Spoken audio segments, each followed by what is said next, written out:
Tui whaatala whaatol whaapoponga o talafo mai le siufonga le laumua.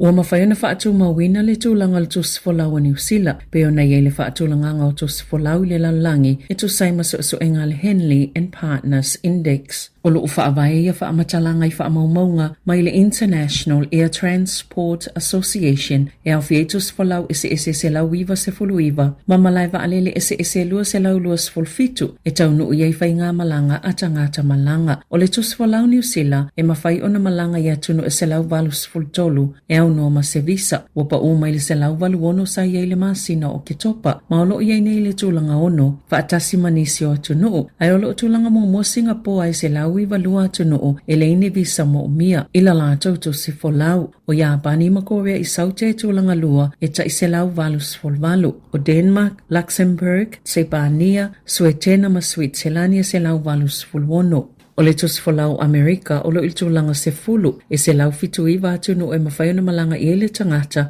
e au noa ma se visa e mo miaina. O le atunu o lo il tūlanga mulimuli lava o Afghanistana e na o le luas fulfa atunu e tali ele tūsifolau e au noa ma se visa. Wa walo ia ina le mamafo te munga le apalasi i le vaenga pito ilunga le moto i saute i le afiafi nei. Wa whaia le ofisa wa aitau le Met Service se lapata inga moni te munga mamafa i Marlborough Sounds, Richmond Range, Malerai Valley, mai le fitu i le afiafi ana nei se ia o atu lea wa ule o la stofi i o atu le se lau se fulu milimita o le timu le o walo ia to ulu ia vaenga le moto i saute. Mauona inai le nofo tāpena e ala i le wha mamao ala vai, matau mamao ese mai manofuanga e mauala lalo. Wa iei fo ini la pata ingo ti munga mamafa, moni vaengo ne le Soni, Tasman, Bulla, Wellingtone, Kaikoura Coast, Malitu i Sautel Marlborough i le Richmond Range. Ua maliu se ave taavale talavou i se whaalavelave na mua i le taavale, ma mua o le i tupu le whaalavelave sa mole mawina i le sawa a o malanga i hamurana i mātu o rotorua. E to olua le pase se na malanga ai ma le ave taavale, ma e valu se fulu le sawa whaapopo i le sawa whaatulanga i na masani o le awala tele, lea na malanga ai le taavale, na ta ue leo, na whetau i bea e le taavale ni sipa i kapo o whao na fola i le awala, ma whetau i ei ma se loli na malanga atu i le situ awala. Na libotia na le imanu tangata lawe ai, i o lātou soifua i le tau tapeenga o le mua le taavale, ma ave i fafu i lātou na iai, le na whaasau i nai soifua o le pase seto alua. Na maliua i lava le ave taavale, i le nofanga na topo i le whaalamlave, ai na tongo fitia nisi o leo, ini a fianga i le mua, i le taimina whaatino ai le ngaluenga fesoa soani.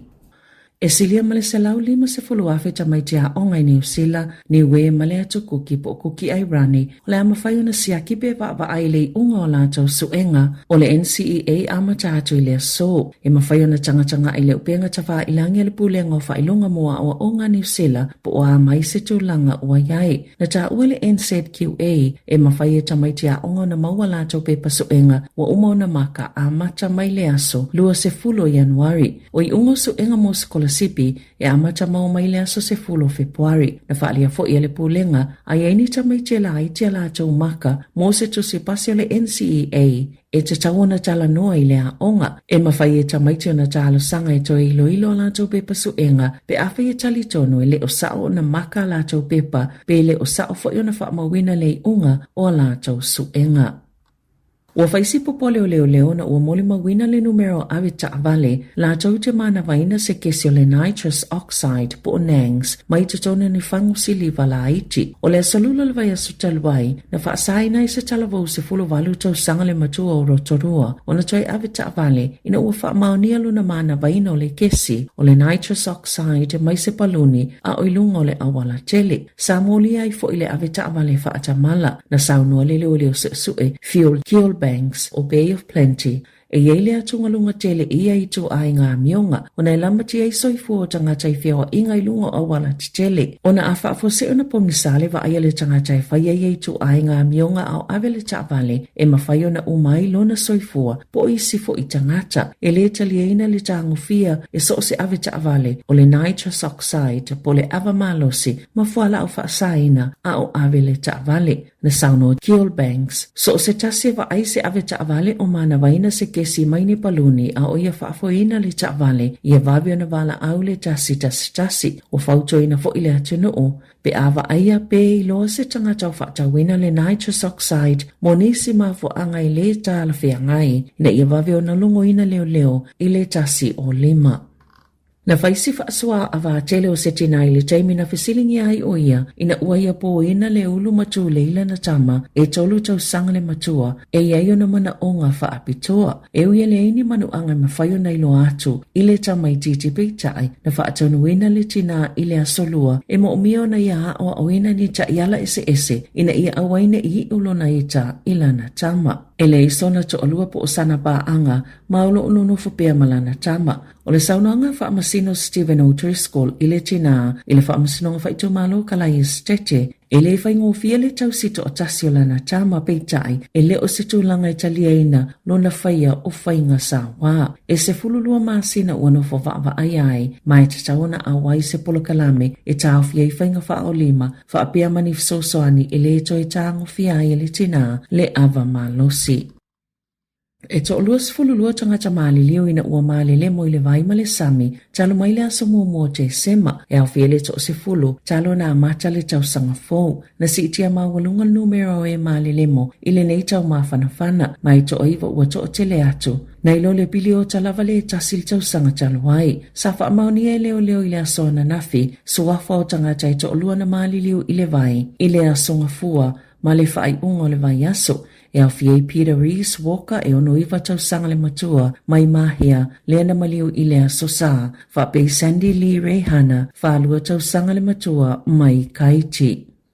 O lo wha solo se so e ngā leo i ngā oinga i whalakalapu i Hutt Valley na ta oe leo o le ngā oinga pitola tamai lava le na whaatutu i le King Street i Upper Hutt i le asto nai na ta oe Sātini Senior Martin Todd i le Hutt Valley o lo tomu whai so e pei se so tanga o ia ngā oinga o no lo iaini vahenga e tutusai ma o lo so eina pe o tangata lava ia na whaia umai a ngā oinga na wha alia leo o la o lato whaafso ta ina i lato i ei whalakalapu i le Hutt Valley wha pele i tō malo Wellington e le vai sonei e o fōhatu i ei le fisosoani ma tala noa i ei e winga i ni taiala mo le puipuinga o au whainga luenga.